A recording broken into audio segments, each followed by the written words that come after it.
பொதுவாக நிறைய பேர் சொல்லுவாங்க ஏஐனால நிறைய ஜாப்ஸ் வந்து போயிட்டுருக்கு அப்படின்னு சொல்லிட்டு. ஆனால் என்ன கேட்டிங்கன்னா ஏஐனால ஜாப்ஸ் போகிறது கிடையாது. ஏஐ யூஸ் பண்ண தெரிஞ்சவங்கனால தான் ஜாப்ஸ் போகும். பட் என்ன கேட்டிங்கன்னா ஒரு யங்ஸ்டர் 0 ஃபஸ்ட்டு 1 லேக்காக ஃபோக்கஸ் பண்ணும். பட் எடுத்துனே சில பேர் க்ளோஸ் ஃபோக்கஸ் பண்ணுவாங்க. அது எனக்கு தெரியல எந்த அளவுக்கு நிறைய பேர் ஃபெயில் ஆகும். Most of the people influence ஆகணும்னு நினைக்கிறவங்க எனக்கு என்ன தெரியுமோ எனக்கு என்ன பிடிக்குமோ அதுதான் போடுறாங்க. அப்படி போடுறவங்க ஜெயிக்க மாட்டாங்க. எனக்கு பிடிச்சதை நான் போட்டேன்னா கண்டிப்பாக இவ்வளோ ரீச் இருக்காது.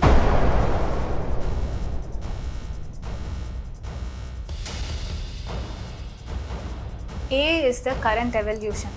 ஏன் ரெவல்யூஷன்னே சொல்லலாம்.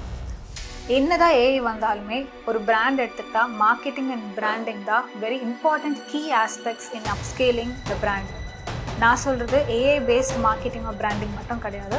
அதில் கொஞ்சம் ஹியூமன் டச் அண்ட் பர்சனலைசேஷன் ஷோராக இருக்கணும்.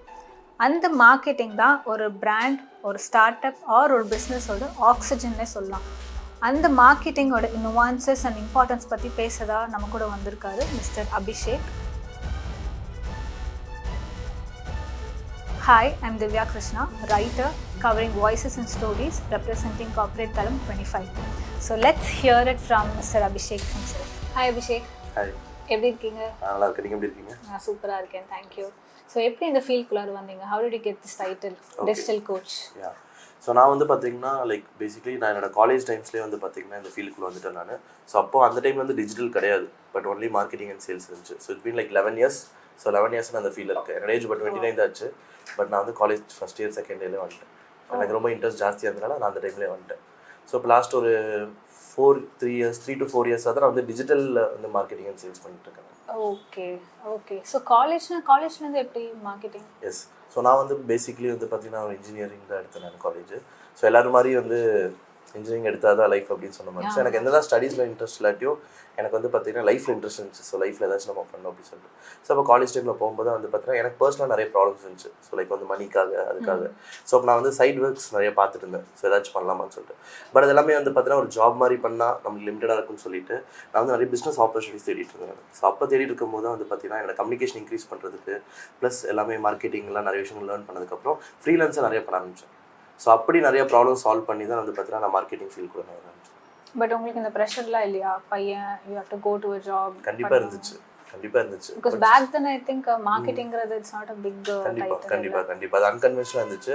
பட் எனக்கு வந்து ஏதாச்சும் டிஃப்ரெண்ட்டாக பண்ணணும். என்னால் தெரிஞ்சு டிஃப்ரெண்ட்டாக பண்ணாதான் ஏதாச்சும் டிஃப்ரெண்ட்டாக எனக்கு கிடைக்கும்னு தெரிஞ்சுது. ஸோ வீட்டில் வந்து அக்செப்ட் பண்ணிக்க மாட்டாங்க. நாங்கள் ஒரு நார்மல் ஹம்பிள் பேக்ரவுண்ட் தான் வரோம். ஸோ வீட்டில் சொல்லாமல் தான் நான் பண்ணேன். பட் எனக்கு ஒரு விஷயம் தெரிஞ்சது, நம்ம வந்து அச்சீவ் பண்ணிட்டோன்னா கண்டிப்பாக அவங்க அக்செப்ட் பண்ணிக்கலாம்னு தெரிஞ்சது. நினச்ச மாதிரியே நான் அச்சீவ் பண்ணிட்டேன் காலேஜ் டைம்லேயே. ஸோ காலேஜ் டைம்லேயே வந்து பார்த்தீங்கன்னா நான் வந்து ஒரு 8 கம்பெனிக்கு ஒர்க் பண்ணேன். ஸோ அந்த கம்பெனிக்கே வந்து பார்த்தீங்கன்னா கிட்டத்தட்ட காலேஜ் முடிக்கிறதுல ஒரு 3 to 4 yearsல அந்த company nearby 10 to 12 crores revenue பண்ணி கொடுத்தேன் நான். Very nice. Okay, great. So உங்களோட இன்ஸ்டாகிராம் நான் ஸ்க்ரால் பண்ணிட்டு இருக்கும்போது ஐ ஜஸ்ட் saw ஒரு 40-50 ரீல்ஸ் மாதிரி நீங்கள் போட்டிருந்தீங்க. எனக்கு என்ன ஒரு விஷயம்னா, as a founder of any other business that you doing, இந்த மாதிரி நீங்கள் வந்து சோஷியல் மீடியா பிளாட்ஃபார்ம்ஸில் வந்து இந்த மாதிரி ரீல்ஸோ இல்லை கான்டென்ட்டு போட்டால் தான் நீங்கள் வந்து மேலே வரணுங்கிற ஏதாச்சும் ஒரு ஹைப் இருக்கா? ஆர் சைலண்ட்டாக இருந்துகிட்டே மேலே வரலாம்னு நினைக்கிறீங்களா? எஸ். நான் உங்களுக்கு என்னோட பர்சனல் ஸ்டோரியிலேருந்தே சொல்கிறேன். நான் உங்கள்கிட்ட சொன்னேன் நான் 10 to 11 years இருக்கேன் அப்படின்னு சொல்லிட்டு. ஸோ அந்த டைமில் வந்து பார்த்தீங்கன்னா ஃபேஸ்புக் வந்து ரொம்ப ஃபேமஸ் ஆச்சு. அப்போ இன்ஸ்டாகிராம் இல்லை, 2016-17. ஸோ அப்போ நான் ஃபேஸ்புக்கில் வந்து ஏகப்பட்ட போஸ்ட் கண்டென்ட்ஸ் போடும்போது எனக்கு ஒரு அத்தாரிட்டி கிடச்சிது. பட் அதுக்கப்புறம் வந்து பார்த்தீங்கன்னா நான் என்னோட லாக்டவுன் டைமில் வந்து பார்த்தீங்கன்னா நான் பெருசாக போஸ்ட் கண்டென்ட் எதுவும் போடல. எஸ், நான் ஸ்டார்ட் பண்ணேன். பட் லாக்டவுன் டைமில் எனக்கு வந்து கொஞ்சம் கம்ஃபர்ட்டாக இருந்தனால நான் வந்து இது பெருசாக எதுவும் பண்ணல. பட் நான் என்ன இன்றைக்கி ஃபீல் பண்ணுறேன்னா, லாஸ்ட் 4 years முன்னாடியே என்னோட இந்த பிராண்டிங் ஒர்க் நான் ஸ்டார்ட் பண்ணியிருந்தேன்னா இன்றைக்கி என்னோட ரீச் வந்து இன்னும் பெருசாக இருந்திருக்கும். பட் இந்த பிராண்டிங் ஒர்க் வந்து நான் என்ன பர்சனலாக பிராண்டிங் சொல்கிறேன், நான் பிஸ்னஸ் பிராண்டிங் சொல்ல. பிஸ்னஸ் பிராண்டிங் எப்போவுமே பண்ணிட்டு தான் இருந்தேன், கண்டென்ட் போட்டு தான் இருந்தேன். பட் பர்சனல் பிராண்டிங் வந்து லாஸ்ட் ஃபியூ மந்த்ஸ்க்கு முன்னாடி தான் ஸ்டார்ட் பண்ணேன் நான். ஸோ அப்போ 4 yearsக்கு முன்னாடி ஸ்டார்ட் பண்ண இன்ஃப்ளூயன்சர்ஸ் எல்லாமே இன்றைக்கி அவங்க நெக்ஸ்ட் லெவலில் இருக்காங்க. இப்போ எங்கள் டேலண்ட்டை தாண்டி நம்ம கண்டென்ட் அப்படிங்கிறது ரொம்ப தேவைப்படுது, ப்ளஸ் அத்தாரிட்டி தேவைப்படுது. ரைட். ஸோ இப்போ நம்ம வந்து ஒரு பர்சனை பார்க்குறோன்னா ஃபஸ்ட்டு அவங்க யாருங்கிறத நம்ம தெரிஞ்சுக்கிறோம். அதுக்கப்புறம் தான் வந்து பார்த்தீங்கன்னா அவங்க என்னென்ன தெரியும் நம்ம தெரிஞ்சுக்கிறோம். ஸோ அப்போ அத்தாரிட்டி ரொம்ப முக்கியம். ஸோ அதுக்கு நம்ம கண்டென்ட் கண்டிப்பாக போட்டு தான் ஆகணும். ஸோ கண்டென்ட் போடாமல் நம்மளால் வந்து பார்த்தீங்கன்னா ஒரு ரீச் க்ரியேட் பண்ண முடியாது. ப்ளஸ் நம்ம என்ன சர்வீஸ் கொடுக்குறோன்னு நம்ம சொல்லவும் முடியாது. ஸோ அதனால கண்டிப்பாக 100% கேட்டிங்கன்னா கண்டென்ட் ரொம்ப important. Very nice. So instead of being a founder தவிர you're also a digital content creator. So content கிரியேட்டரில் வந்து நீங்கள் ஸ்டார்ட் பண்ணும்போது ஏஐ வந்து ஒரு பேச்சே கிடையாது. பட் இப்போ வந்து ஏஐ தான் எவ்ரிவேர். நீங்கள் ஸ்கிரிப்ட்ஸ்லேருந்து எடிட்டிங்லேருந்து எல்லாமே ஏஐல இருக்குது. How did AI influence your career? So நான் வந்து ஃபர்ஸ்ட் வந்து ஏஐ நான் அவாய்ட் பண்ணிட்டு தான் இருந்தேன். ஓப்பனாக சொல்லணும்னா ஸ்டார்டிங் டைம்ஸில் லைக் இந்த ஃபியூ இயர்ஸ்க்கு முன்னாடி நம்மளுக்கு தெரிஞ்சதை வச்சு அப்படியே பண்ணிகிட்டே இருந்தேன். ஸோ ஏஐ நீங்கள் ஒரு த்ரெட்டாக தான் பார்த்தீங்க? கண்டிப்பாக எஸ், 100% அப்படின்னே சொல்லலாம். ஏன்னா நான் வந்து பார்த்தீங்கன்னா கொஞ்சம் ரொம்ப வருஷமாக பண்ணிட்டு இருக்கனால எனக்கு ஒரு மைண்ட் பிளாக் இருந்துச்சு. ஓகே, இது நம்ம அப்புறம் பண்ணிக்கலாம் அப்படி தள்ளி போட்டே இருந்தேன். பட் டைம் ஆக அதோட பவர் என்னங்கிறது எனக்கு நல்லா தெரிய ஆரம்பிச்சது. ஓகே, இது வந்து ஒரு ஆப்ஷன் இல்லை, ஏஐ வந்து ஒரு நெசசிட்டி. ஆமாம் அப்படின்னு தெரிஞ்சிச்சு. பொதுவாக நிறைய பேர் சொல்லுவாங்க ஏஐனால நிறைய ஜாப்ஸ் வந்து போயிட்டு இருக்கு அப்படின்னு சொல்லிட்டு. ஆனால் என்ன கேட்டிங்கன்னா ஏஐனால ஜாப்ஸ் போகிறது கிடையாது, ஏஐ யூஸ் பண்ண தெரிஞ்சவங்கனால தான் ஜாப்ஸ் போகுது. அப்போ இங்கே வந்து பார்த்திங்கன்னா ஏஐக்கும் ஹியூமனுக்கும் காம்படிஷன் கிடையாது. ஸோ ஏஐயை தாண்டி நம்ம வந்து என்ன மாதிரி யூஸ் பண்ணுறோம் அப்படிங்கிறது ரொம்ப இம்பார்ட்டன்ட். ஸோ இப்போ நீங்கள் யார் வந்து நல்லா க்ரோத் பண்ணிட்டு இருக்காங்கன்னா ஏஐ நல்லா யூஸ் பண்ண தெரிஞ்சவங்க க்ரோத் பண்ணிட்டு இருக்காங்க. அப்போ நான் இதுக்குன்னு எனக்கு தனியாக டைம் ஒதுக்க ஆரம்பித்தேன்.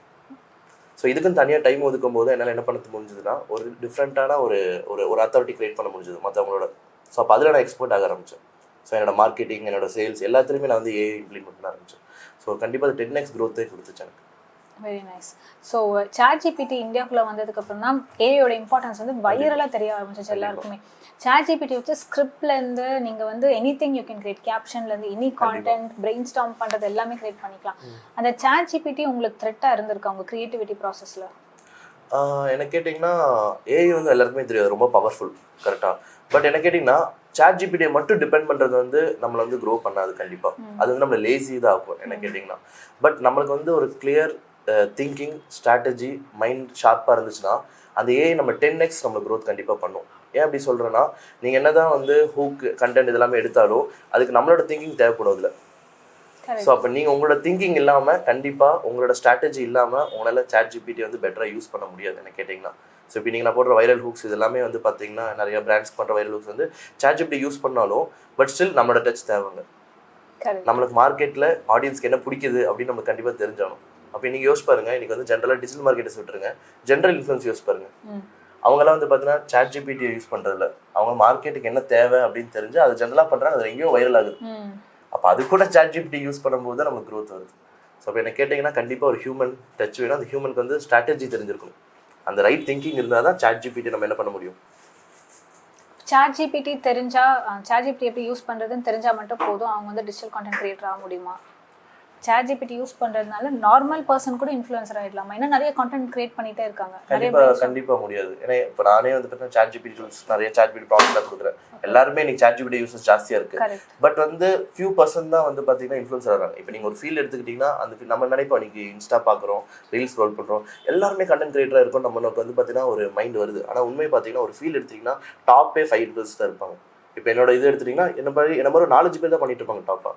ஆனால் உங்களுக்கு என்ன ஒரு ஆடியன்ஸ் பொறுத்தவரை எல்லாருமே பண்ணுறாங்க அப்படின்னு நினைப்போம். ஆனால் அப்படி இல்லை.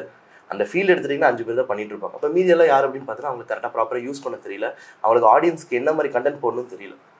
Most of the people influence ஆகணும்னு நினைக்கிறவங்க எனக்கு என்ன தெரியுமோ எனக்கு என்ன பிடிக்குமோ அதுதான் போடுறாங்க. அப்படி போடுறவங்க ஜெயிக்க மாட்டாங்க. எனக்கு பிடிச்சதை நான் போட்டேன்னா கண்டிப்பாக இவ்வளோ ரீச் இருக்காது.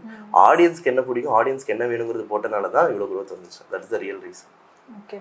இப்போ உங்களோட ரீல்ஸ்லேயே வந்து நிறைய இந்த ஃப்ரீ டூல்ஸ் எல்லாமே நீங்கள் ப்ரமோட்டுன்னு சொல்ல முடியாது, பட் ஸ்டில்ஸ் நீங்கள் எஜுகேஷன் மாதிரி கொடுக்குறீங்கன்னு வச்சுக்கலாம்.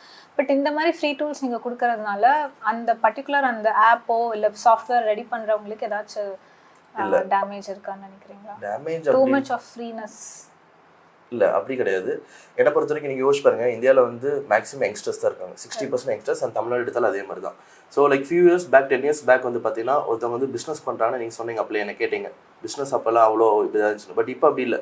இப்போ பேரண்ட்ஸுமே எஜுகேட்டடாக இருக்காங்க, பேரண்ட்ஸ்க்குமே அப்டேட்டடாக இருக்கனால ஸோ யங்ஸ்டர்ஸ் வந்து பார்த்தீங்கன்னா பிஸ்னஸ் பண்ண விடுறாங்க. அப்படின்னா நீங்கள் எல்லாருமே பிஸ்னஸ் பண்ணுறாங்க. ஆனால் பிஸ்னஸ் பண்ணுறதுக்கான டூல் பற்றி தான் அவேர்னஸ் இல்லை. ஓகே. ஆமாம். ஸோ அப்போ அந்த டூல்ஸ் பற்றி இந்த அளவுக்கு அவேர்னஸ் இல்லை. ஸோ நான் என்ன பண்ணுறேன்னா பீப்புளுக்கு ஸ்டார்ட் பண்ணுறதுக்கு ஹெல்ப் தான் பண்ணுறேனே தவிர அதுக்கப்புறம் போக போக வந்து பார்த்தீங்கன்னா அவங்க அதை யூஸ் பண்ணிக்குவாங்க. ஸோ அப்போ நிறைய பேர் நீங்கள் பிஸ்னஸ் பண்ணுறாங்க, பட் அவங்களுக்கு வந்து இந்த ஏஐ டூல்ஸ் பற்றியோ இல்லை சாஃப்ட்வேர்ஸ் பற்றியோ அவங்களுக்கு ஐடியாவோ அவேர்னஸ் இல்லை. ஸோ அதை நான் ஃப்ரீயாக கொடுக்குறேன். பட் ஒன்ஸ் அவங்க ஸ்டார்ட் பண்ணிட்டாங்கன்னா அந்த ஜேர்னியை ஸ்டார்ட் பண்ணுறதுக்கு நான் ஹெல்ப் பண்ணுறேன். So that is the thing I'm doing actually.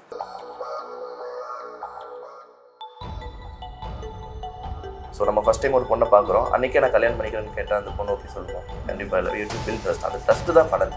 But yes அதை வச்சு நிறைய பேர் கிமிட் பண்ணுறாங்க. நான் இல்லைன்னு சொல்ல, எதில் பார்த்தாலும் பாசிட்டிவ் நெகட்டிவ்.